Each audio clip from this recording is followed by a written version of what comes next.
질문입니다.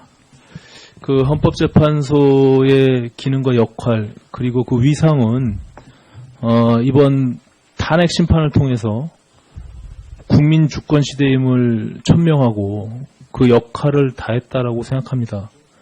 그만한 위상을 통해서 앞으로의 정말 그 막중한 역할들을 해나가야 되는데, 저는 문재인 대통령이 김희수 후보자를 소장으로 지명하는 것은 굉장히 부적절한 처사였다 이렇게 판단합니다. 앞서 여러 의원님들 지적했듯이 이건 헌법재판소의 중립성, 독립성 그리고 그 위상에 맞춰 봤을 때 굉장히 저는 잘못된 판단이다. 그리고 헌법재판소의 구성원들 모두가 이 부분에 대해서 심각하게 생각해 봐야 된다 이렇게 생각합니다. 지금 저희가 검찰청법을 개정해서 현직 검사들을 청와대에 파견하는 것, 그래서 권력으로부터 검찰 조직이 중립적이고 독립되는 부분들에 대해서 제도 보완을 했습니다. 현직 부장판사를 법무비서관으로 청와대로 임명하는 이런 사법부에 대한 독립성을 해치는 이런 부분들, 또 지금 김희수 후보자를 지명함으로 인해서 헌법재판소의 정말 독립성이나 이런 부분들을 훼손하는 부분들이 저는 굉장히 우려를 갖고 있습니다. 그 부분에 대해서 정말 헌법기관으로서 헌법재판소의 모든 그 후보자를 포함한 구성원들이 깊이 있게 성찰을 해봐야 될 시기가 아닌가 이렇게 생각합니다.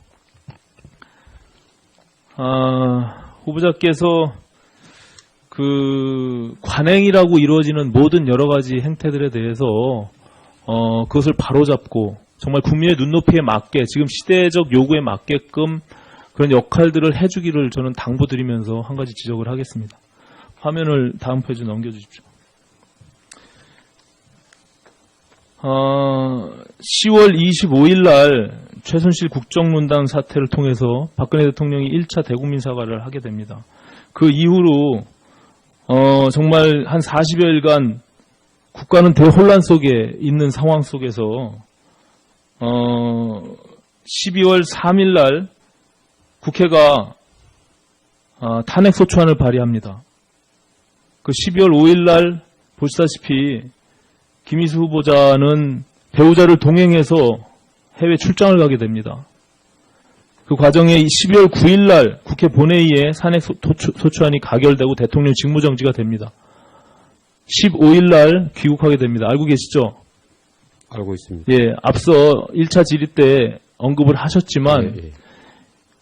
우리가 이 상황들을 다시 한번 반추해 보면 이런 막중한 시기에 해외 출장을, 더군다나 배우자를 동행해서 단순히 외유성 이런 해외 여행을 갔다 온 것에 대해서는 정말 부적절한 처신이다 이렇게 판단하고 있는데 거기에 대해서 어떻게 생각하십니까? 저도 12월 3일 날 떠날 계획을 왜냐면 아르헨티나에서 그 MOU도 체결이 그 말씀을 어저께 하셨고요. 예. 그 일이 지금 탄핵을 앞둔 그리고 탄핵소추안이 발의돼서 그것이 국회 본회의를 통과하면 헌법재판소로 온다는 것을 뻔히 알고 있는 재판관의 신분으로서 배우자를 동행하고 거기에 꼭 가야 되는 겁니까? 예, 5번의 재판관 임기 중에 5번의 해외 출장이 있었습니다. 배우자 동행을 3차례에 걸쳐서 했습니다. 네. 알고 계시죠? 공교롭게도 10박에 걸친 여러 국가를 외유성으로 가는 데는 배우자를 동행하고 2015년도, 2017년도 국제회의에 참석할 때는 배우자를 동행하지 않습니다. 이것이 관행입니까? 헌법재판소의 모든 관행입니까? 지난 박한철 소장의 청문회 때도 또 이동욱 소장의 청문회 때도 이 부분을 여러 의원들이 계속 지적을 했습니다. 왜 고치지 않습니까? 예? 이것이 국민들이 봤을 때 납득할 수 있습니까? 납득할 수 있다고 생각하세요? 배우자는 내가 비행기 티켓 내고 내 공무 출장 가는데 세금으로 몇 천만 원씩 들이면서 공무 출장을 가는데 배우자를 동행하고 가서 같은 숙박을 하고 같이 차 타고 다니면서 같이 밥 먹고 하는 것들이 국민들이 볼 때 나쁘할 수 있다고 생각하세요? 지적을 좀 겸허하게 받아들이겠습니다. 예. 고치시기 바랍니다. 이런 이야기가 또다시 나오지 않도록 각 재판관들이 왜 배우자를 동행하면서 공직출장을 갑니까? 잘못된 관행을 바로잡는 노력들이 필요한 거 아니겠어요?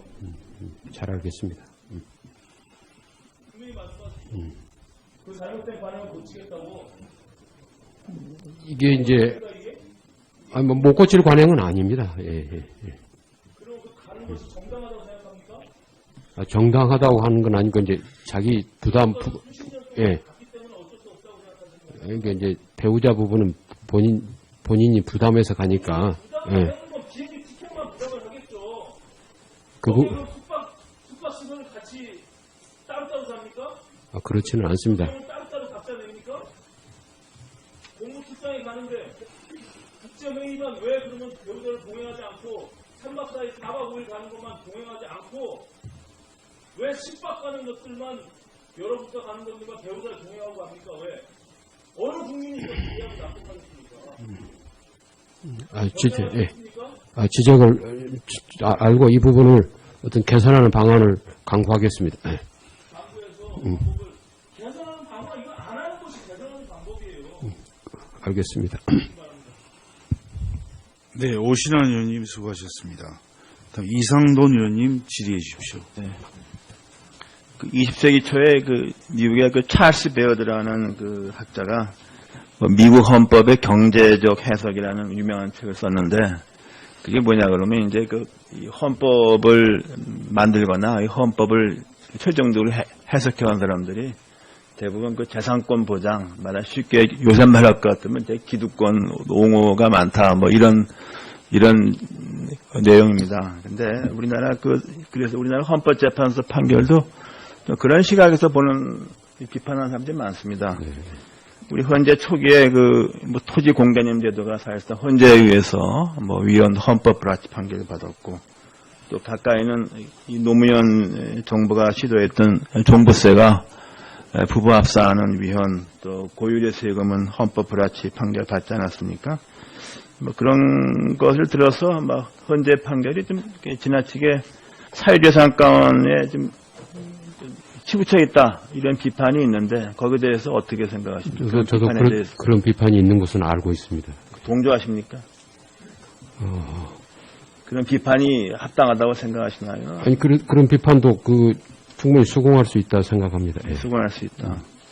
최근에 무슨 가습기 살균제 뭐 피해도 있었고 등등해서 소비자 보호법 또는 뭐 환경보건법 같은 데에서 많은 의원 입법으로 징벌적 배상죄 그것도 10배수 심지어 10배수 이상 이렇게 의원 입법이 많이 나와 있습니다. 징벌적 배상죄라는 것은 미국에서는 그 커먼로 말하자면 미국의 판례법으로서 인정되어 있고 실정법으로서는 그 셔만 클레이턴법에 셔만이 클레이턴법에 이제 3배수가 있죠. 10배수를 갖다 실정법으로 도입하는 것은 참 이게 이례적인 겁니다. 근데 의원입법에 많이 있습니다. 여기에 대해서 정경련과 경청은 이게 사유재산권 침해다, 위헌이다 이렇게 보고 있습니다. 만일에 이런 사건이 뭐 헌재에 가게 되면은 우리 후보자께서는 뭐 10배수 징벌죄 배상죄 이런 것을 좀 위헌에 가깝다고 보십니까? 아니면 뭐 아무래도 합헌이라고 보시겠습니까? 징벌적 손해배상이 필요한데 네. 몇 배까지 할 것이냐 이 문제는 좀 더 신중한 검토가 필요할 것 같습니다. 근데 10배를 하는 것이 이건 좀 어떤 면에서는 과종하다고 할 수 있는 면도 있고 그래서 그거는 그 구체적인 사안에 따라서 검토를 할 문제에서 혹시 의원님께서 아까 그 책 이름을 제가 한번 읽어보려고. 아니, 그건 뭐 좀 고전적인 책인데, 예, 뭐 예. 이게 뭐 읽을 필요 없습니다. 역사책이니까. 예, 그래서 이제 미국 대법원도 그 뉴딜 시를 거치면서 사유재산권 보호에서 벗어나서 정부의 규제에 이제 합헌 판결을 하게 되죠. 예, 예. 뭐 그래서 이제 이런 책들이 그 당시에 이제 말하자면 기득권, 부유층, 사유재산권을 지나치게 옹호하는 연방법원을 비판적으로 쓴 책이죠. 그건 역사의 한 챕터입니다. 뭐 그냥 그런 게 있다는 것이죠. 그래서 저는 우리나라 헌법재판소가 앞으로 해결해야 될 것이 막 이런 데에서 그 사유재산 어느 만큼 인정할 것인가가 큰 과제가 될 것 같고, 현재 의회의 분위기는 굉장히 좀 사유재산권을 좀 제한하고, 말하자면은 사실 뭐 10배수 징벌, 10배수 이상 뭐 최소한 10배수 배상을 해야 되는 징벌 배상제 같은 의원입법이 좀 있습니다. 제가 생각할 땐 저로서는 좀 이해가 안 되는 법들이죠. 그렇게 예상이 됩니다. 뭐 또 하나 뭐 최근에 그 어떤 언론에서 특히 그 우리나라의 다른 나라에 없는 그 유류분 제도 아시죠? 그게 있기 때문에 과거에는 뭐 가족이니까 별 문제 없는데 지금 가족이 많이 해소되어 있지 않습니까? 그래서 변호사가 많으니까 그 유류분 때문에 그냥 이 소송이 엄청 늘어났다는 거 큰 기사가 난 거 보셨을 겁니다. 일각에서는 그 유류분 제도 같은 것이 사유재산권, 특히 개인의 자치를 침해하는 것이다, 유언의 자유를 침해하는 것이다, 이렇게 해서 헌법재판소에 뭐 제소해야 된다, 이런 움직임도 있습니다. 그리고 실제로 헌재가 한번 이거 다루지 못했지만 뭐 10년 한번 한 적이 있나요? 모르겠습니다. 제가 와서는 유류분을 심의한 적은 없었던 것 같습니다. 심의한 적 없죠. 예. 혹시 거기에 대해서 뭐 아직까지는 생각을 깊게 해보지는 못했습니다. 네, 이상돈 의원님 수고하셨습니다. 진선미 의원님 질의해 주시기 바랍니다. 원입니다. 그 헌법재판소의 기능과 역할 그리고 그 위상은 이번 탄핵 심판을 통해서 국민 주권 시대임을 천명하고 그 역할을 다했다라고 생각합니다. 그만한 위상을 통해서 앞으로의 정말 그 막중한 역할들을 해나가야 되는데, 저는 문재인 대통령이 김희수 후보자를 소장으로 지명하는 것은 굉장히 부적절한 처사였다, 이렇게 판단합니다. 앞서 여러 의원님들 지적했듯이 이건 헌법재판소의 중립성, 독립성, 그리고 그 위상에 맞춰 봤을 때 굉장히 저는 잘못된 판단이다. 그리고 헌법재판소의 구성원들 모두가 이 부분에 대해서 심각하게 생각해 봐야 된다, 이렇게 생각합니다. 지금 저희가 검찰청법을 개정해서 현직 검사들을 청와대에 파견하는 것, 그래서 권력으로부터 검찰 조직이 중립적이고 독립되는 부분들에 대해서 제도 보완을 했습니다. 현직 부장판사를 법무비서관으로 청와대로 임명하는 이런 사법부에 대한 독립성을 해치는 이런 부분들, 또 지금 김희수 후보자를 지명함으로 인해서 헌법재판소의 정말 독립성이나 이런 부분들을 훼손하는 부분들이 저는 굉장히 우려를 갖고 있습니다. 그 부분에 대해서 정말 헌법기관으로서 헌법재판소의 모든 그 후보자를 포함한 구성원들이 깊이 있게 성찰을 해봐야 될 시기가 아닌가, 이렇게 생각합니다. 후보자께서 그 관행이라고 이루어지는 모든 여러 가지 행태들에 대해서 그것을 바로잡고 정말 국민의 눈높이에 맞게, 지금 시대적 요구에 맞게끔 그런 역할들을 해주기를 저는 당부드리면서 한 가지 지적을 하겠습니다. 화면을 다음 페이지 넘겨주십시오. 10월 25일 날 최순실 국정농단 사태를 통해서 박근혜 대통령이 1차 대국민 사과를 공무출장 가는데 세금으로 몇 천만 원씩 들이면서 공무출장을 가는데 배우자를 동행하고 가서 같은 숙박을 하고 같이 차 타고 다니면서 같이 밥 먹고 하는 것들이 국민들이 볼 때 나쁘할 수 있다고 생각하세요? 지적을 좀 겸허하게 받아들이겠습니다. 네. 놓치시기 바랍니다. 이런 이야기가 또다시 나오지 않도록 각 재판관들이 왜 배우자를 동행하면서 공무출장을 갑니까? 잘못된 관행을 바로잡는 노력들이 필요한 거 아니겠어요? 잘 알겠습니다. 분명히 말씀하시죠. 그 잘못된 관행을 고치겠다고. 이게 이제 못 고칠 관행은 아닙니다. 예, 예, 예. 그럼 그 가는 것이 정당하다고 생각합니까? 정당하다고 하는 건 아니고 이제 자기 부담, 예. 그러니까 이제 배우자 부분은 본인이 부담해서 가니까, 예. 비행기 티켓만 부담을 하겠죠. 그거, 숙박 시설을 같이 따로따로 삽니까? 그렇지는 않습니다. 따로따로 각자 내립니까? 공무 출장에 가는데 국제회의만 왜 그러면 배우자를 동행하게 됩니다. 그 이후로 정말 한 40여일간 국가는 대혼란 속에 있는 상황 속에서 12월 3일 날 국회가 탄핵소추안을 발의합니다. 그 12월 5일 날 보시다시피 김희수 후보자는 배우자를 동행해서 해외 출장을 가게 됩니다. 그 과정에 12월 9일 날 국회 본회의에 탄핵소추안이 가결되고 대통령 직무정지가 됩니다. 15일 날 귀국하게 됩니다. 알고 계시죠?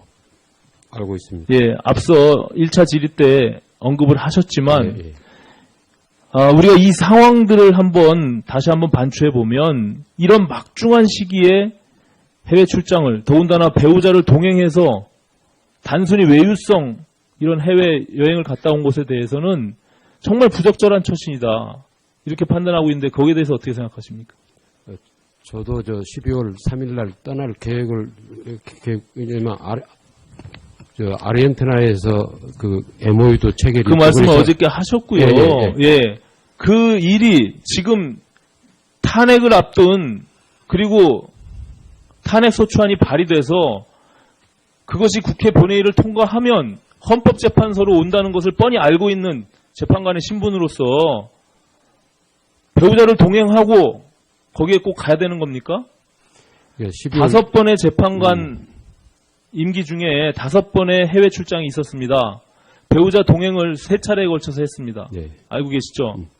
공교롭게도 10박에 걸친 여러 국가를 외유성으로 가는 데는 배우자를 동행하고 2015년도, 2017년도 국제회의에 참석할 때는 배우자를 동행하지 않습니다.